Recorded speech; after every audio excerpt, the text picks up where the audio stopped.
దత్తాత్రేయుల వారి ఉపాసన పరమాద్భుతమైనటువంటి ఉపాసన. ఆయన ఎక్కువగా గురుతత్వంగా నిలబడతారు. యథార్థమునకు భగవంతుడు గొప్పవాడా గురువు గొప్పవాడా అంటే భగవంతుడి కన్నా గురువే గొప్పవాడు. ఎందుచేత అంటే గురువు జ్ఞానమిస్తాడు, మళ్ళీ ఇక పుట్టవలసిన అవసరం లేని స్థితికి గురువు పైకెత్తుతాడు.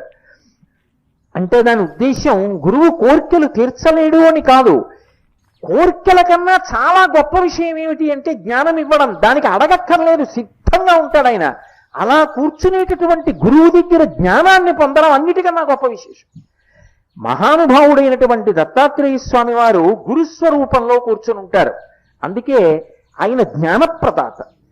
మిగిలినటువంటి అవతారాలకి దత్తాత్రేయ స్వామి వారి అవతారానికి ఒక గొప్ప భేదం కనపడుతుంది. మిగిలినటువంటి అవతారాలలో సంప్రదాయ సిద్ధంగా ఎక్కడో ఏదో పైన ఒక గురువు కనపడతారు.